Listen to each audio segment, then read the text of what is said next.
అలాగే నా పేరు మాత్రం ఒకటి మై ఛానల్ కారణం మన ఛానల్ సబ్స్క్రైబ్ చేసుకోకపోతే ఇప్పుడే సబ్స్క్రైబ్ చేసుకోండి. పక్కనే ఉన్న బెల్ ఐకాన్ క్లిక్ చేసి ఆల్లో పెట్టుకోండి. నా ఫర్దర్స్ మిస్ అవ్వకుండా చూడొచ్చు. చాలా మంది చూస్తున్నారు కానీ సబ్స్క్రైబ్ చేసుకోవట్లా. So please try to subscribe and click the bell icon also. మనం 1 lakh సబ్స్క్రైబర్స్కి ఒక 16,000 తక్కువలో ఉన్నాం. సో అందరూ కూడా త్వరగా సబ్స్క్రైబ్ చేసేసుకుంటే త్వరగా నెంబర్కి అయితే రీచ్ అయిపోవచ్చు. సో వీడియోలోకి వెళ్దాం. ఫస్ట్ ఆఫ్ ఆల్ నిన్నటి నుంచి చాలామందికి ఇన్స్టాగ్రామ్ అయితే ఓపెన్ అవ్వట్లేదు. ఇప్పటికీ కూడా చాలామంది పరిస్థితి అలాగే ఉంది. కొంతమందికి మటుకు ఇన్స్టాగ్రామ్ ఓపెన్ అవుతోంది. కొంతమంది పోస్టులు పెడుతున్నారు, కొంతమంది ఏమో లైకులు కొడుతున్నారు, అంతా బాగానే ఉంది. కామెంట్లు పెడుతున్నారు, అంతా బాగానే ఉంది. కానీ కొంతమందికి మటుకు ఇప్పటికీ కూడా ఇన్స్టాగ్రామ్ అనేది రావట్లేదు. సో దానికి రీజన్ ఏంటి అనే ఒక టెన్షన్, కన్ఫ్యూజన్ చాలామందికి అయితే ఉంది. చాలామంది వాళ్ళ అకౌంట్ ఏమైనా పోయిందేమో అని చెప్పి టెన్షన్ పడుతున్నారు. సో వాటన్నిటికీ కూడా ఈ వీడియోలో క్లారిటీ అయితే ఇస్తాను. అసలు ఏం జరిగింది ఏంటి అనేది కొంచెం డీటెయిల్గా అర్థం చేసుకోవడానికి అయితే ట్రై చేద్దాం. సో ఫస్ట్ ఆఫ్ ఆల్ ఇన్స్టాగ్రామే కాదు, నిన్న ఫేస్బుక్, వాట్సాప్, ఇన్స్టాగ్రాము అన్నీ కూడా చాలా చోట్ల డౌన్ అయ్యాయి. ఇన్స్టాగ్రామ్ అన్నిటికంటే ఎక్కువగా డౌన్ అయింది. ఇన్స్టాగ్రామ్ అన్నిటికంటే ఎక్కువగా ఎఫెక్ట్ అయింది. సో దానివల్ల ఏంటంటే మెజారిటీ ఆఫ్ ద ఇన్స్టాగ్రామ్ యూజర్స్కి ఏం చేయాలో అర్థం కాదు. ఎందుకంటే చాలామంది ఏంటంటే ఆ రీల్స్ అవి చూసుకోవడం అదే టైంపాస్ ఉంటుంది వాళ్ళకి. సో ఇంకా ఇప్పుడు అవి చూడడానికి లేకుండా పోయింది, పోస్టులు రావట్లేదు, ఫీడ్ కూడా రిఫ్రెష్ అవ్వట్లేదు చాలామందికి. నాకు ఒక మొబైల్లో అయిపోయింది. నాదొక ఓపో మొబైల్ ఉంది. ఆ మొబైల్లో ఏంటంటే నేను మినిమైజ్ చేసి ఉంచాను, క్లోజ్ చేయలేదు. దానివల్ల నాకు దాంట్లో ఓపెన్ అయిపోయింది అండ్ నాకు ఫీడ్ కూడా రిఫ్రెష్ అయిపోతుంది ఎప్పటికప్పుడు. నాకు నిన్న సాయంత్రం కూడా బాగానే అయిపోయింది, మళ్ళీ ఇప్పుడు కూడా బాగానే ఉంది. కానీ వేరే మొబైల్లో చూస్తే నాకు ఓపెన్ అవ్వట్లేదు. అది నేను క్లోజ్ చేసి ఉన్నా, దాన్ని ఓపెన్ చేద్దామని చూస్తుంటేనేమో నాకు ఓపెన్ అవ్వట్లేదు. సో దానికి కూడా నేను ట్రై చేస్తున్నాను కానీ అవ్వట్లేదు. సో ఇది అన్ని దేశాల్లోని జరిగింది. ప్రపంచవ్యాప్తంగా ఇన్స్టాగ్రామ్ ఎక్కడెక్కడైతే ఉందో అన్ని చోట్ల జరిగింది. సో ఆ టైంలో చాలామంది కంగారు పడి ఉంటారు. ఎంతమంది కంగారు పడరు? మీ అకౌంట్ పనిచేయట్లేదో లేదంటే మీ ఫోన్కి ఏదో అయిపోయింది అనుకొని కంగారు పడిన వాళ్ళకి కింద కామెంట్ సెక్షన్లో చెప్పండి మీ అభిప్రాయం ఏంటో. అలాగే వీడియో కూడా లైక్ చేసి ఒక హై పాయింట్స్ ఏమైనా ఉంటే ఇవ్వడానికి ట్రై చేయండి. సో దట్ వీడియో ఎక్కువ మందికి వెళ్తుంది. సో ఇలాగా చాలామంది అలా కంగారు పడ్డారు. కాకపోతే ఏంటంటే ఇది గ్లోబల్గా వచ్చిన అవుట్రేజ్ ఇది. సో ఏదో ఒక్క దగ్గర భారతదేశంలో లేదంటే మన మొబైల్లో పర్టికులర్గా జరిగింది అయితే కాదు, గ్లోబల్గా జరిగిన అవుట్రేజ్ అనమాట. సో ప్రపంచవ్యాప్తంగా ఇంటర్నెట్ అనేది పోయింది. సో అందులో భాగంగానే మనకి పోయింది. అయితే ఎందుకు పోయింది? అదే ప్రపంచవ్యాప్తంగా ఇన్స్టాగ్రామ్ అనేది పోయింది. ఇంటర్నెట్ అంటున్నా, ఇన్స్టాగ్రామ్ అనేది పోయింది, అలాగే మనకి కూడా పోయింది. సో ఎందుకు పోయింది అసలు? ఇన్స్టాగ్రామ్ ఎందుకని ఆగిపోయింది అనేది తెలుసుకుందాం. సో బేసిక్గా మెటా కంపెనీ ఉంది. ఈ మెటా కంపెనీనే ఇన్స్టాగ్రాము, ఫేస్బుక్, వాట్సాప్ వీటన్నిటికీ కూడా హెడ్. సో ఫేస్బుక్ ఉండేది ఒకప్పుడు, దాన్నే మెటా కింద మార్చారు, మనకందరికీ తెలిసిందే కదా. సో ఈ మెటా అన్న పేరుతో ఏంటంటే మల్టిపుల్ ప్రొడక్ట్స్, మల్టిపుల్ థింగ్స్ అన్నీ కూడా వస్తున్నాయని చెప్పి ఫేస్బుక్ అని మాత్రమే ఉంచొద్దని చెప్పి మెటాని మార్చారు. సో బాగానే ఉంది. అయితే ఈ మెటా కిందే అన్నీ పనిచేస్తాయి. సర్వీసెస్, సర్వర్స్ అన్నీ కూడా కామన్గా ఉంటాయి. ఈ ఇన్స్టాగ్రామ్కి కానీ, ఫేస్బుక్ కానీ, వాట్సాప్కి కానీ వీటన్నిటికీ కూడా సర్వర్స్ అనేవి కామన్గా ఉంటాయి. డేటా సెంటర్స్ ఏవైతే ఉంటాయో అవి చాలా కామన్గా ఉంటాయి, ప్రపంచవ్యాప్తంగా చాలా చోట్ల ఉంటాయి. సో ఆ డేటా సెంటర్స్ ఏవైతే ఉంటాయో వాటన్నిటికీ కూడా సర్వీసెస్ షేర్ చేసుకుంటూ ఉంటాయి. సో వీళ్ళు బేసిక్గా మెసెంజర్ని గెలికారు ముందు. అంటే వీళ్ళు బేసిక్గా మెసెంజర్ యాప్ ఏదైతే ఉందో ఫేస్బుక్ది, దాంట్లో కొన్ని అప్డేట్లు అయితే చేయాలనుకున్నారు. సో దాంట్లో కొన్ని చేంజెస్, కొన్ని మార్పులు చేర్పులు చేస్తుంటారు అప్పుడప్పుడు. తర్వాత గ్లిచ్లు ఏమైనా ఉంటే అవి రిమూవ్ చేయాలనుకుంటారు కదా. సో బేసిక్గా వీళ్ళు కొన్నిసార్లు గ్లిచ్లు రిమూవ్ చేద్దాం అనుకున్నప్పుడు కొత్త గ్లిచ్లు యాడ్ అవుతుంటాయి. అది చాలాసార్లు జరుగుతుంటుంది ఇంత ముందు కూడా.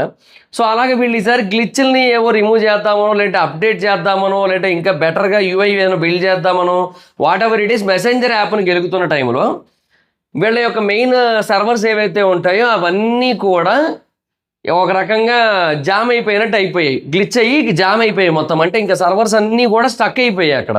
సో ఆ సర్వర్లు ఏవి కూడా పనిచేయట్లేదు. సో సర్వర్లు పనిచేయకపోవడం వల్ల మనకి ఇన్స్టాగ్రాము, ఫేస్బుక్, వాట్సాప్ అన్నీ ఎఫెక్ట్ అయ్యాయి. ఎందుకంటే ఆ సర్వర్లు బేసిక్గా కామన్గా అన్నిటికీ పనిచేస్తుంటాయి అండ్ ప్రపంచ దేశాల్లో చాలా వరకు పనిచేస్తూ ఉంటాయి. సో ఇప్పుడు బేసిక్గా అంటే కొన్ని సర్వర్లు బాగానే ఉన్నాయి, అందుకే కొంతమందికి బాగానే ఓపెన్ అవుతుంది. సో కొన్ని సర్వర్లు పోయాయి కాబట్టి కొంతమందికి అసలు కంప్లీట్గా ఓపెన్ కావట్లేదు, ఓపెన్ అయ్యి ఉన్న ఫీడ్ రిఫ్రెష్ అవ్వట్లేదు, అలా జరిగిందనమాట. సో ఇక్కడ మెయిన్ కాన్సెప్ట్ ఏంటంటే ఈ సర్వర్స్ డిస్కషన్ ఎలాగో వచ్చింది కాబట్టి ఒకటి చెప్తున్నా. జనరల్గా చాలామంది ఏమనుకుంటారంటే ఈ వైజాగ్లో ఏదో గూగుల్ డేటా సెంటర్ వస్తుంది, తర్వాత ఇంకోటి ఏదో వస్తుంది మెటాది, ఇంకోటి ఏదో వస్తుంది అది అదానిది, ఇవన్నీ వస్తున్నాయని చెప్పి బేసిక్గా వాటర్ అయిపోద్ది అంటున్నారు కదా. దానికి కూడా మనం ఆల్రెడీ మాట్లాడుకున్నాం. ఒక టీఎంసీ నీళ్లు సరిపోతాయి దానికి. సో పోలవరం కనుక పూర్తయినట్టయితే వైజాగ్కి 23 టీఎంసీల నీళ్ళు వస్తాయి. సో అందులో ఒక టీఎంసీ ఇచ్చుకుంటే సరిపోద్ది వాటికి, మిగతాదంతా కూడా మనం వాడుకోవచ్చు, పుష్కలంగా నీళ్లు ఉన్నాయి, మనకు ప్రాబ్లమే లేదని చెప్పాను. కాకపోతే అది కాదు. సో చాలామంది ఏమనుకుంటారంటే డేటా సెంటర్లు ఏఐ కారణంగానే వాడబడుతూ ఉంటాయి, ఏఐ యూసేజ్ కారణంగానే డేటా సెంటర్ల యొక్క వినియోగం పెరిగింది, అండ్ డేటా సెంటర్ కనుక ఉన్నట్టయితే ఇదంతా ప్రాబ్లం ఉంటుంది అనుకుంటున్నారు. కానీ డేటా సెంటర్లో ఆల్రెడీ ప్రపంచంలో ప్రతి చోట ఉన్నాయి, దాని కారణంగా చిన్న సౌండ్ కూడా వస్తుంది అనేది వాస్తవమే. బట్ ఇఫ్ ఇన్ కేస్ దీన్ని కొంచెం సౌండ్ ప్రూఫ్గా కనుక బిల్డ్ చేయగలిగినట్టయితే నో ప్రాబ్లం. డేటా సెంటర్స్ని బిల్డ్ చేసినప్పుడే వాటిని కొంచెం సౌండ్ ప్రూఫ్గా బిల్డ్ చేస్తే బాగానే ఉంటుంది. అందుకని జనావాసాలకు కొంచెం దూరంగా ఉండే ప్లేస్లే ఇస్తారు. ఇప్పుడు ముడసర్లో ఎదురుగా ఏదైతే ఇచ్చారో ల్యాండ్, జనావాసాలకు దూరమే. హనుమంతవాక దగ్గర ఎక్కడో కొండని, అవును బేసిక్గా నాకు ఒకటి చెప్తా చూడండి, చాలామంది నాకు ఒకటి అర్థం కాదు. ఇప్పుడు అక్కడ ఏదైతే సింహాచలం కొండ కింద భాగం ఉందేదో ముడసర్లో రిజర్వేర్ ఎదురుగా, దానికి బేసిక్గా లెవెల్ చేస్తూ అక్కడ ఏమంటారు, అదే ఇది డేటా సెంటర్కి కన్స్ట్రక్షన్కి వర్క్ అయితే మొదలైంది కదా.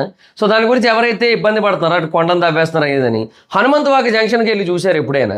ఆ కొండ అసలు ఉందా అక్కడ? అసలు అక్కడ ఒక కొండ ఉంది, కానీ కొండ మీద మొత్తం ఇళ్ళులే ఉంటాయి, ఆక్యుపైడ్, కంప్లీట్లీ ఆక్యుపైడ్. అదొకటి ఉంది. అదే కాదు, కంచరపాలెం దగ్గర ఉన్న కొండ మీద కావచ్చు, వేరు వేరు చోట్ల వేరు వేరు కొండల మీద ఇట్లాగే జరిగింది. మరి అప్పుడు కూడా ఇదేగా. ఇంకొకటి ఋషికొండది ఏదైతే జరిగిందో, ఋషికొండది బేసిక్గా ఆల్రెడీ అక్కడ ఉండేది, అక్కడ ఒక రిసార్ట్ ఉండేది. కాకపోతే ఏంటంటే ఇంత కొంచెం పెద్దగా లేకుండా చిన్నగా ఉండేది, దానికంటూ ఒక రూట్ ఉండేది, అది సరిపోయేది. మిగతా 90% కొండ బాగానే ఉండేది. సో ఎప్పుడైతే ఇవన్నీ కట్టారో, కట్టినప్పుడు లైక్ ఒక 30-35 అరౌండ్ 30 to 40% ఆఫ్ కొండలు వేసిపోయింది మొత్తం. సో ఆ తర్వాత ఏమైంది, ఆ జియో మ్యాటింగ్ అదంతా చేసినా కూడా కొండ రికవర్ అవ్వట్లేదు ఇప్పటికొచ్చి. తర్వాత రెండవ ప్రాబ్లం ఏంటంటే సముద్రానికి ఆనుకొని ఉన్న కొండ అది. సో దాన్ని బేసిక్గా మోస్ట్లీ డిస్ట్రాయ్ చేస్తే ఏమవుతుందంటే సముద్రపు గాలులు సిటీల మీదకి ఎక్కువ వచ్చేస్తాయి. సో ఆ ఉష్ణంతో కూడుకున్న గాలులు ఎక్కువ వచ్చేస్తాయి. సో అది అందువల్ల టెంపరేచర్స్ పెరుగుతాయి. ఆ సముద్రం దగ్గర ఉన్న కొండలు కానీ, లేదంటే ఇప్పుడు కొత్తగా ఇంకోటి ఏదో మాల్ కడుతున్నారు, ఋషికొండ టీటీడీ టెంపుల్ దగ్గరలో ఏదో కడుతున్నారు, అది సెంట్రల్ గవర్నమెంట్ మాల్. అది కూడా ప్రాబ్లం, ఎందుకంటే అది కూడా సముద్రానికి దగ్గరే ఉంటుంది. అది బేసిక్గా గాలులను ఆపుతాయి ఈ కొండలన్నీ కూడా. సో అవి కొంచెం మరి చూస్తారు, మరి అది ఎంతవరకు డ్యామేజ్ అవుతుంది ఆ కొండ అనేది చూడాల్సి ఉంటుంది. సో అదొకటి. సో తర్వాత ఋషికొండది ఏంటంటే దాన్ని అట్లా చేయకూడదు. ఈ హనుమంతవాక అటు సైడ్ వాటికి ఏం కాదు, మళ్ళీ ఈస్టర్న్ ఘాట్స్ని కంప్లీట్గా టచ్ చేయకూడదు. ఎందుకు ఈస్టర్న్ ఘాట్స్ని టచ్ చేస్తే ఏమవుద్దట, సముద్రం పక్కన లేకపోయినా కూడా ఈస్టర్న్ ఘాట్స్ వల్లే వైజాగ్కి కొద్దో గొప్ప వర్షపాతం అనేది ఉంటుంది. అండ్ వైజాగ్కి కొద్దో గొప్ప ఈ మాన్సూన్ రైన్స్ అనేవి బెటర్గా వస్తుంటాయి, లేదంటే అది కూడా రాదు. వైజాగ్ బేసిక్గా మాన్సూన్ టైంలో కూడా ఇప్పటికీ కూడా వర్షాలు పడట్లేదు వైజాగ్లో. ఏదో పెందుర్తి ఏరియాలో కొన్ని చోట్ల, అప్పుడప్పుడు గాజువాక్ సైడు, ఏదో అప్పుడప్పుడు ఋషికొండ అటు సైడు అటు కొంచెం పడతాయి తప్పిస్తే సిటీలో అయితే, కోర్ సిటీలో అయితే పడట్లేదు. దానికి రీజన్ పోర్ట్ డస్ట్ అదంతా కూడా ఉంది. So many reasons are there, అన్నీ ఉన్నాయి. సో ఒక పాయింట్ అయితే ఉంటుంది, అది ఏంటంటే అంటే ఇలాగే కనుక చేసినట్టయితే ఇబ్బంది కదా అన్న ఒక వెర్షన్ అయితే ఉంది. కానీ ఈ డేటా సెంటర్ల కోసం మొత్తం అన్ని బిల్డ్ చేస్తూ ఉంటే ఏఐ కోసం వాటి కోసం ఇబ్బంది అనే ఒక పాయింట్ ఉంది. కానీ ఇన్స్టాగ్రామ్ వాడినా డేటా సెంటర్ కావాలి, ఫేస్బుక్ వాడినా డేటా సెంటర్ కావాలి, యూట్యూబ్ వాడినా డేటా సెంటర్ కావాలి, ట్విట్టర్ వాడినా డేటా సెంటర్ కావాలి, ఏది వాడినా, వాట్సాప్ వాడినా డేటా సెంటర్ కావాలి. అన్నిటికీ కూడా సర్వర్స్ ఉంటాయి, ప్రతి దానికి ఒక సర్వర్ ఉంటుంది, ప్రతి వెబ్సైట్కి ప్రతి యాప్కి ఒక సర్వర్ ఉంటుంది. సో ఆ సర్వర్స్ అనేవి డేటా సెంటర్స్ ద్వారానే పనిచేస్తాయి, అవి వాటర్ని కన్జ్యూమ్ చేస్తాయి. ప్రపంచవ్యాప్తంగా ఎక్కడైనా ఉండేది. సో ఏదో ఏఐ వల్ల ఓన్లీ డేటా సెంటర్స్ గూగుల్ ఇప్పుడు ఏదైతే పెడుతుంది దానివల్లే అన్నదైతే లేదు. సో అది కొంచెం క్లారిటీగా చెప్పాలనిపించింది నాకైతే. సో ఈ డేటా సెంటర్స్ ఆ కాన్సెప్ట్ వచ్చింది కాబట్టి సో దాని గురించి కొంచెం ఎక్స్ప్లెయిన్ చేస్తాను నేను.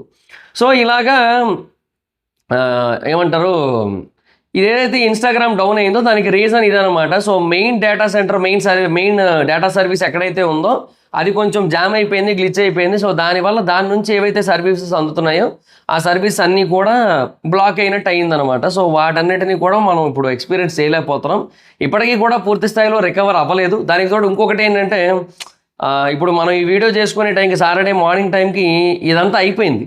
అంటే లైక్ ఎట్లా అంటే ఫ్రైడే ఈవినింగ్ అయిపోయింది. సో మెయిన్ టీమ్స్ ఏవైతే ఉంటాయి అవన్నిటికీ కూడా ఇంకా వీక్ ఆఫ్. ఎమర్జెన్సీ టీమ్స్ మట్టుకే సాటర్డే సండే అవైలబుల్ ఉంటాయి. ఈ సాటర్డే రోజున మరి ఇంకా ఎమర్జెన్సీ టీమ్స్ ఏం చేస్తాయి, ఎంతవరకు చేస్తాయని చూడాలి. పైగా వాళ్ళకి ఇప్పుడు అమెరికాలో నైటు, సో వాళ్ళు అది ఒకటి చూసుకోవాలి మళ్ళీ. సో 24/7 ఉంటే ఓకే, లేదంటే ఇబ్బంది మళ్ళీ. సో వాళ్ళు అందుకే రెక్టిఫై చేయడానికి, మొత్తం రికవర్ అవ్వడానికి కొంచెం టైం తీసుకుంటున్నారు, పడుతుంది, దట్స్ ఆబ్వియస్. మరి ఇంకా ఎవరు ఏం చేయలేరు దానికి. కాకపోతే ఏంటంటే ఎండ్ ఆఫ్ ది డే మనం ఆలోచించాల్సింది ఏంటంటే అప్పుడప్పుడు ఇలా జరగడం కూడా మంచిదే. అంటే సోషల్ మీడియా డీటాక్స్ అని ఒకటి ఉంటుంది. సో సోషల్ మీడియా నుంచి కొంచెం దూరంగా ఉండొచ్చు మనం. అంటే కొద్ది రోజుల పాటు ఒక 2 రోజులు పని చేయలేదు అనుకోండి, 2 రోజులు మనం ఆ ఇన్స్టాగ్రామ్ నుంచి దూరంగా ఉన్నాం అనుకోండి, కొంచెం అలవాటు అవుతుంది అనమాట. బేసిక్గా చాలామంది ఏమంటారంటే అందుకే వారానికి ఒక రోజు ఇన్స్టాగ్రామ్, ట్విట్టర్ ఇలాంటివి ఏం వాడొద్దని చెప్తారు. యూట్యూబ్ ఏంటంటే మోస్ట్లీ ఇన్ఫర్మేషన్ ఓరియంటెడ్ కాబట్టి యూట్యూబ్ ఓకే. బట్ ఈ రీల్స్ లాంటివి ఏంటంటే యూట్యూబ్లో కూడా షార్ట్స్ నాట్ ఓకే.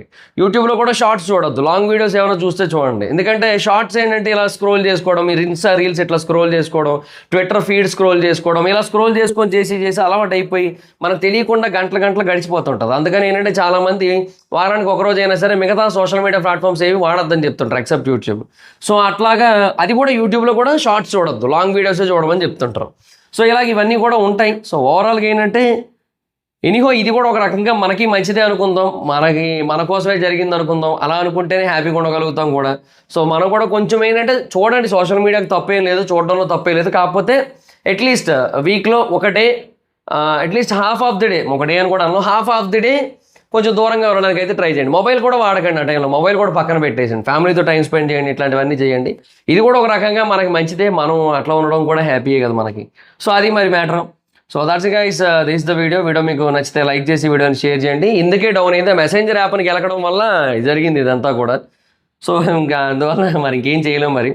సో మీ అభిప్రాయం ఏంటి దీని మీద? నేను లాస్ట్లో చెప్పిన పాయింట్ మీద, అంటే ఈ సోషల్ మీడియా డిటాక్స్ ఏదైతే ఉందో, ఈ Instagram, Facebook, Twitter, video detox ఏదైతే ఉందో, ఆ ఐడియా మీకు ఎలా అనిపించింది కింద కామెంట్ సెక్షన్లో చెప్పండి.